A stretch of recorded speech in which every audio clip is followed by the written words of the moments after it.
Mga master, ba nagpadala po sa atin ng mensahe, no? Ito po isang link po yung kanya din pong pinadala sa atin, at dito makikita itong mga sinasabi na new salary increase 2024 table and payment schedule, no? Kung babasahin po natin, here is the salary increase 2024 table and how to check your salary grade as a government employee in Philippines.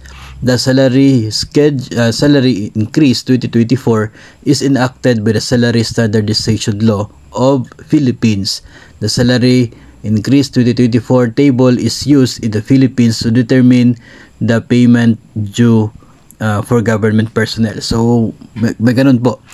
So kung atin pong babasahin yung mga binasa po natin, ay parang parang napaka-legit na ito talaga yung magiging sahod natin pagdating ng 2024. Pero kung makikita po ninyo, sa itaas ay mayroon pong source.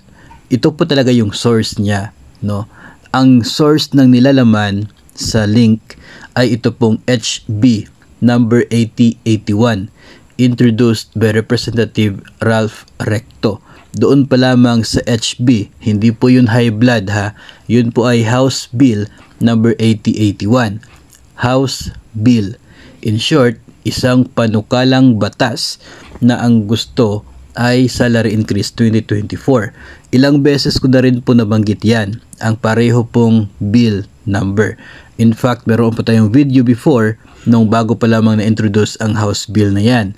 And noong mga videos natin tungkol sa salary increase, palagi po nating binabanggit ng House Bill number 8081 dahil yun po ay isa lamang sa tatlong mga proposal ng salary increase sa 2024. Pero hindi pa po yan aprobado. Hindi pa po yung HB 8081 ang Salary Standardization Law 6. Hindi po, kasi yun ay isa pa lamang panukalang batas.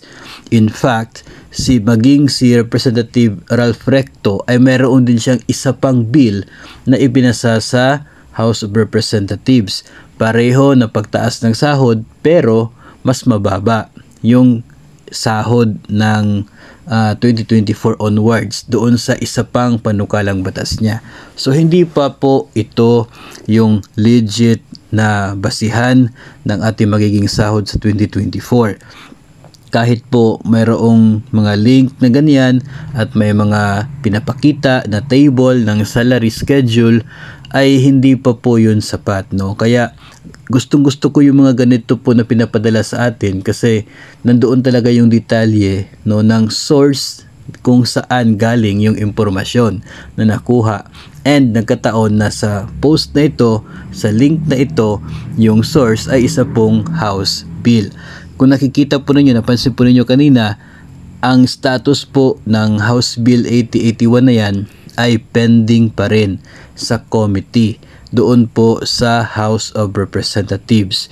Pending pa sa committee. Hindi pa po yun aprobado sa committee. Maging first, second, or third reading, wala pa po, no? Siguro first reading meron. Pero referral to Committee on Appropriations. Pero since then, ay hindi pa po gumalaw ang proposal na yan at wala pa pong naging approval kahit sa isang reading mula po sa mga kongresista, kaya hindi pa po yun sapat na magiging basihan for a salary increase. Maliban na lamang kung parehong halaga yung magiging laman ng isang executive order from the President. Pero huwag tayong mag-assume kasi wala pa naman po inilabas na order si Pangulong Marcos. Kaya kapag nagtatanong talaga ng salary increase, ay lagi ko po talagang sinasagot ay hindi tayo sigurado. Wala pa tayong legal basis sa ngayon for a salary increase. Yung words of assurance, of course, marami po yun. Marami tayong naririnig. Pero yung legal na basihan talaga for an increase in 2024 ay wala pa.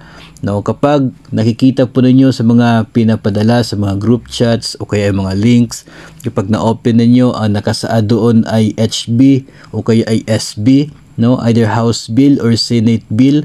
Pag ganun po ay wag muna kayong maniwala kasi hindi pa po talaga yan final. Titingnan nyo po sa website ng House of Representatives at maging sa Senado, pwede nyo po ma-search ang number ng bill na yan para malaman po ninyo yung status niya. Sa ngayon, pare-pareho po pending lahat ng mga proposal for salary increase, kaya wala pa po tayong legal basis for 2024 increase at wala pa po tayong kasiguraduhan as of today, November 24, 2023. Kapag mayroon pong bagong update ay agad po natin ipaalam sa inyo kahit wala pong isa sa inyo na magtatanong.